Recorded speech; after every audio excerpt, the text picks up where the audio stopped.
നമസ്കാരം. Vitamin D എന്നത് നമ്മുടെ ശരീരത്തിന് ആവശ്യമായ ഒരു പോഷകമാണ്. എല്ലുകളുടെ ആരോഗ്യം, പ്രതിരോധശേഷി തുടങ്ങി പല കാര്യങ്ങൾക്കും ഇത് നിർണായകമാണ്. എന്നാൽ ഇതിന്റെ അളവ് കൂടുന്നതും കുറയുന്നതും അപകടമാണ്. വിറ്റാമിൻ ഡി കുറയുന്നതിന്റെയും കൂടുന്നതിന്റെയും കാരണങ്ങൾ, ലക്ഷണങ്ങൾ ഇത് എങ്ങനെ കണ്ടെത്താം എന്ന് നോക്കാം. വിറ്റാമിൻ ഡി എന്നത് ഒരു സാധാരണ വിറ്റാമിൻ മാത്രമല്ല, ശരീരത്തിന്റെ ഹോർമോൺ പോലെ പ്രവർത്തിക്കുന്ന ഒന്നുകൂടിയാണ്. കാൽസ്യം ആഗിരണം ചെയ്യാനും എല്ലുകളെ ബലപ്പെടുത്താനും ഇത് സഹായിക്കുന്നു. കൂടാതെ പ്രതിരോധശേഷി വർദ്ധിപ്പിക്കാനും സഹായിക്കും. മാനസികാരോഗ്യം മെച്ചപ്പെടുത്താനും ഹൃദയ സംബന്ധമായ അസുഖങ്ങൾ തടയാനും വിറ്റാമിൻ ഡിക്ക് കഴിയും.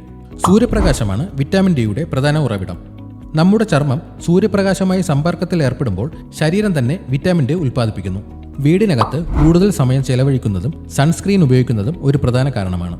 വൃക്കരോഗം, കരൾ രോഗം തുടങ്ങിയ രോഗങ്ങളുള്ളവർക്കും വിറ്റാമിൻ ഡി കുറവായിരിക്കും. അപസ്മാരം പോലുള്ള അസുഖങ്ങൾക്ക് കഴിക്കുന്ന മരുന്നുകളും വിറ്റാമിൻ ഡി കുറയ്ക്കാൻ കാരണമാവാം. പ്രായമായവരിൽ വിറ്റാമിൻ ഡി ഉൽപ്പാദനം കുറയാം. വിറ്റാമിൻ ഡി കുറയുന്നതിന്റെ ലക്ഷണങ്ങൾ പലപ്പോഴും പ്രകടമാകാൻ സമയമെടുക്കും, അല്ലെങ്കിൽ അവ മറ്റു രോഗങ്ങളുടെ ലക്ഷണമായി തെറ്റിദ്ധരിക്കപ്പെട്ടേക്കാം.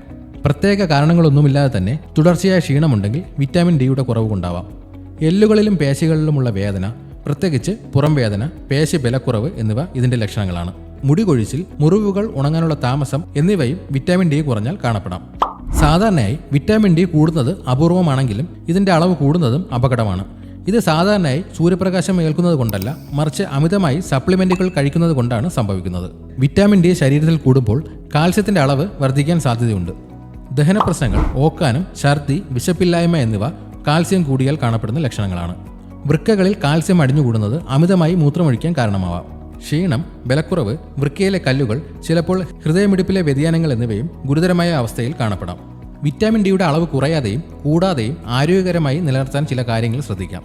രാവിലെ 10 മണിക്കും വൈകുന്നേരം 3 മണിക്കും ഇടയിലുള്ള സൂര്യപ്രകാശം ഏൽക്കാൻ ശ്രമിക്കുക.